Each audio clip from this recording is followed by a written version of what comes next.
ಮುಂದಿನ ಅಭ್ಯಾಸ ಅನುಲೋಮ ವಿಲೋಮ. ದೇಹದ ಎಲ್ಲಾ ಸಮಸ್ಯೆಗಳಿಗೆ ಒಂದು ಬೇಸಿಕ್ ಆಗಿರುವಂತಹ ಪ್ರಾಣಾಯಾಮ ಅಭ್ಯಾಸ ಇದು.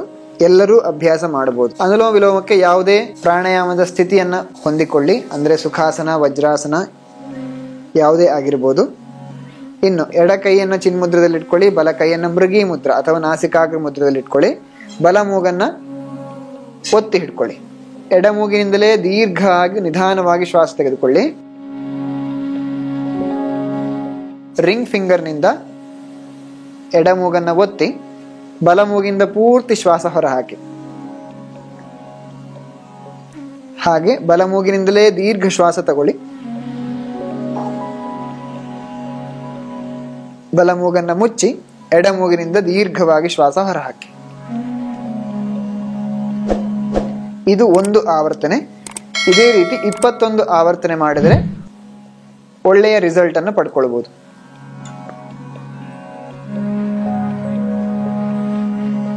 ದೈಹಿಕ ಹಾಗೂ ಮಾನಸಿಕ ವಿಶ್ರಾಂತಿಗೆ ಹಾಗೆ ದೇಹದ ಪ್ರಾಣಿಕ್ ಎನರ್ಜಿಯನ್ನ ಉತ್ತಮಗೊಳಿಸಲು ಇದು ಸಹಕಾರಿ.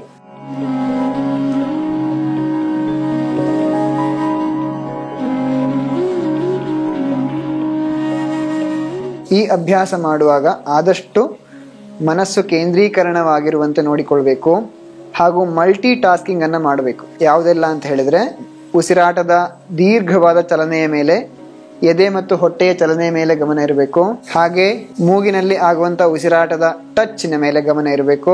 ಹಾಗೆ ಉಸಿರಾಟದ ಸಂಖ್ಯೆಯ ಮೇಲೆ ಗಮನ ಇರಬೇಕು. ಇಷ್ಟೆಲ್ಲ ಅಭ್ಯಾಸಗಳನ್ನ ಮಾಡೋದ್ರಿಂದ ಅನುಲೋಮ ವಿಲೋಮದಲ್ಲಿ ಮನಸ್ಸು ಏಕಾಗ್ರತೆಗೊಂಡು ಅತಿ ಉತ್ತಮ ಪರಿಣಾಮವನ್ನು ಪಡ್ಕೊಳ್ಬಹುದು.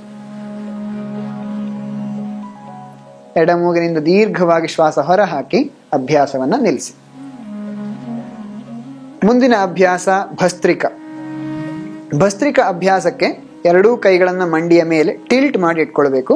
ಮಂಡಿಯನ್ನು ಸರಿ ಒತ್ತಿ ಬೆನ್ನನ್ನು ನೇರವಾಗಿಟ್ಕೊಂಡು ಶೋಲ್ಡರ್ನ ಆದಷ್ಟು ರೋಲ್ ಬ್ಯಾಕ್ ಮಾಡಿ ಇಟ್ಕೊಳ್ಬೇಕು. ಈಗ ದೀರ್ಘವಾಗಿ ಶ್ವಾಸ ತಗೊಳ್ಬೇಕು. ಶ್ವಾಸ ಬಿಡುವಾಗ ಜರ್ಕಿ ಎಕ್ಸಲೇಷನ್ ಅಲ್ಲಿ ಶ್ವಾಸವನ್ನು ಬಿಡಬೇಕು. ದೀರ್ಘ ಶ್ವಾಸ ತಗೊಳ್ಳಿ. ಇದೇ ರೀತಿ ಸಾಧ್ಯ ಆದಷ್ಟು ಶ್ವಾಸವನ್ನು ಹೊರ ಹಾಕಿ ಹೊಟ್ಟೆಯನ್ನ ಆಕುಂಚನ ಮಾಡಬೇಕು.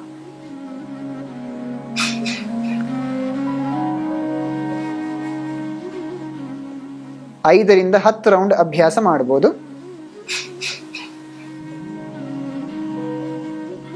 ರಿಲ್ಯಾಕ್ಸ್. ಈ ಎಲ್ಲಾ ಅಭ್ಯಾಸಗಳನ್ನ ನುರಿತ ಯೋಗ ತಜ್ಞರಲ್ಲಿ ಕುಳಿತುಕೊಂಡು ಪ್ರಿಸ್ಕ್ರಿಪ್ಷನ್ ತಗೊಂಡು ಅಭ್ಯಾಸ ಮಾಡಬೇಕು. ಯಾರಿಗೆಲ್ಲ ದೇಹದ ಬೇರೆ ಬೇರೆ ಸಮಸ್ಯೆಗಳಿವೆ ಅಂಥದ್ದನ್ನೆಲ್ಲ ಕನ್ಸಿಡರ್ ಮಾಡಿಕೊಂಡು ಯೋಗ ಥೆರಪಿ ಸೀಕ್ವೆನ್ಸ್ ಅನ್ನ ಅಭ್ಯಾಸ ಮಾಡಿದರೆ ದೇಹದಲ್ಲಿರುವ ಬೊಜ್ಜನ್ನ ಕರಗಿಸಿ ಆರೋಗ್ಯ ಉತ್ತಮಗೊಳಿಸಲು ಸಹಾಯ ಆಗ್ತದೆ. ನಮಸ್ಕಾರ.